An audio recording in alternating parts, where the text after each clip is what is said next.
नमस्कार, good afternoon and merry Christmas. आप सभी का स्वागत है फिर से आपके अपने चैनल पे वीए क्लासेस।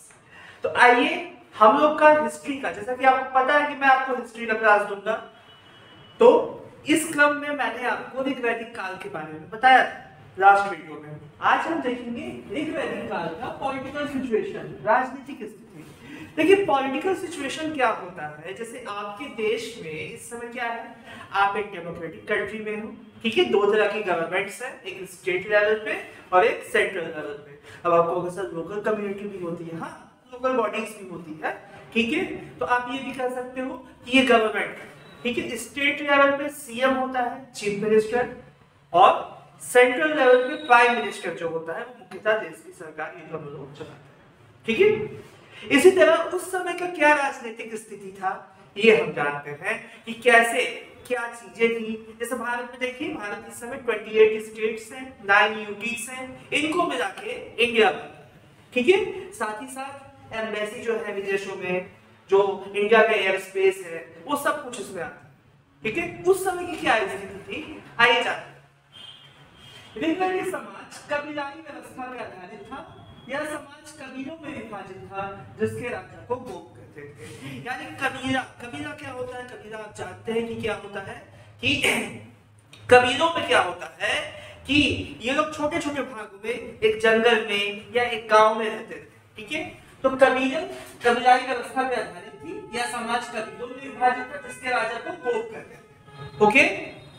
आर्यों के 5 कबीले हैं, देखिए 5 कबीले थे जिसका नाम था अनु, द्रुहु, पुरु, त्रुबस, यदु। ये 5 कबीले थे, इसीलिए इनको पंच जन नहीं बोला जाता, ठीक है। अब देखिए आगे देखिए, कुलों के आधार पे गांव का निर्माण होता था जिसके प्रमुख को ग्राम नहीं बोला जाता था। अब ध्यान दीजिएगा, जो इन्वर्टेड कॉमा में है उस पर थोड़ा सा ध्यान दीजिएगा कि कुलों के आधार पे ग्राम का निर्माण होता था जिसका प्रमुख ग्राम नहीं होता था। अनेक ग्राम मिलकर विश्व बनते थे, इनका प्रधान विश्वपति होता था। विश्व से जन बनता था, इसका प्रमुख जनपति होता था। यानी प्रशासनिक इकाई क्या थी, कुल, कुल को मिला के बनता था ग्राम, ग्राम को मिला के बनता था विश्व, विश्व को मिला के बनते थे जन, और जन को मिला के बनते थे राष्ट्र। ये कुछ ऐसा इकाई है। राजतंत्रात्मक एवं जनतंत्रात्मक, यानी मोनार्की भी थी और डेमोक्रेसी भी थी, दोनों थी, दोनों तरह की शासन व्यवस्थाएं थी। प्रमुख जनतांत्रिक संस्थाएं, डेमोक्रेटिक जो संस्थाएं थी वो क्या थी, समिति और विदत। महिलाओं की सक्रिय भागीदारी होती थी, ठीक है। तो आप देखेंगे आज जहां लोग, अभी आप देखेंगे अफगानिस्तान से न्यूज आई है कि महिलाओं को यूनिवर्सिटीज में जाने से रोक दिया गया, ठीक है। आप सोचिए आज से 4-5 हजार साल पहले ये व्यवस्था होती थी कि महिलाएं पुरुषों के साथ बैठ के उनसे वाद विवाद करती थी, ठीक है। तो उस समय का समाज हमें लगता है कि कभी कभी जब देखते हैं कि आज से ज्यादा आधुनिक तो तब के लोग थे, आज से ज्यादा जागरूक और सक्रिय भागीदारी, सक्रिय सहभागिता, समान सहभागिता देने वाले तब के लोग थे, ठीक है, ओके। सभा और समिति राजा को सलाह देने वाली संस्थाएं थी, ये एडवाइस देती थी, ठीक है, किंग को। ये कई मामलों पे, जैसे पॉलिटिकल मामलों पे, कहाँ अटैक करना है, पब्लिक के लिए क्या काम करने चाहिए, क्या नहीं करने चाहिए, तो इन मामलों में एडवाइस देती थी। सभा श्रेष्ठ और संभ्रांत लोग, यानी जो उस सोसाइटी के अमीर लोग थे, जिनके पास पैसा वैसा ज्यादा था, जो लोग अच्छी पोजीशन पाए थे, उनकी संस्था थी, मतलब उनकी उस पे सभा में वो लोग थे। और समिति में सामान्य जनता थी, यानी सामान्य जनता का प्रतिनिधित्व था। जैसे आज का राज्यसभा और लोकसभा आप जानते हैं ना, राज्यसभा में क्या होता है, राज्यसभा में स्पेशल स्किल वाले ये लोग बैठते हैं, और लोकसभा में जो जिनको पब्लिक चुन के भेजती है अपने बीच में से वो बैठते हैं।